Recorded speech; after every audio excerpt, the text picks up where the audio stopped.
Ms. Brasseur, welcome to our media box. On the occasion of the Parliamentary Assembly plenary session, there was a side event meeting on, let's say, exchange of views on the platform of dialogue between the Council of Europe and the representatives of religions. So I would like to first ask you, what are your outcomes of this meeting?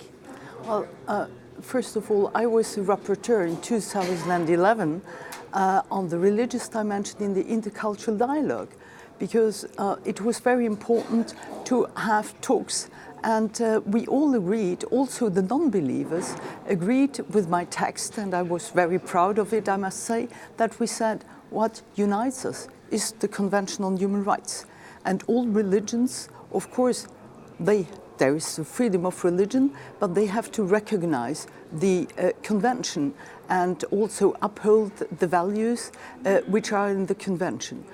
Then the idea of the platform to create a stable platform of the interreligious dialogue was not supported by the Committee of Ministers.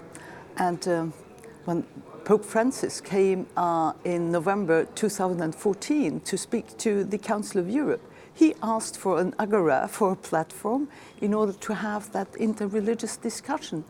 So I was more than glad and proud to have the support of the Pope. And then last year, another rapporteur took over the idea. So we thought it would be good now to have a meeting with the representatives of the main churches and also a representative of humanist organizations, so representing non-believers.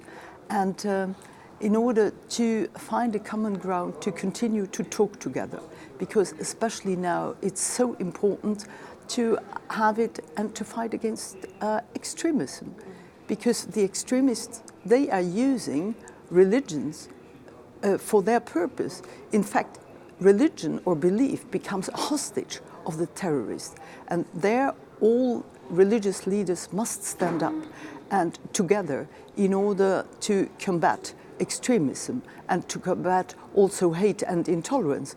And that's why also the No Hate campaign is very important, where I was granted the title of ambassador of our No Hate campaign. And we agreed yesterday to continue to work and also to have an exchange of good practice. You have, for instance, here in Strasbourg, you have the different religious buildings where they have open doors, portes ouvertes.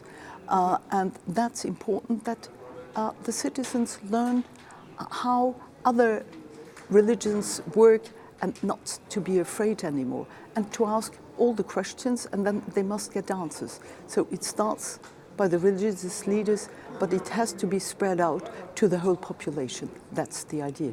Thank you so much for joining us, Madam. Thank you so much. Thank you.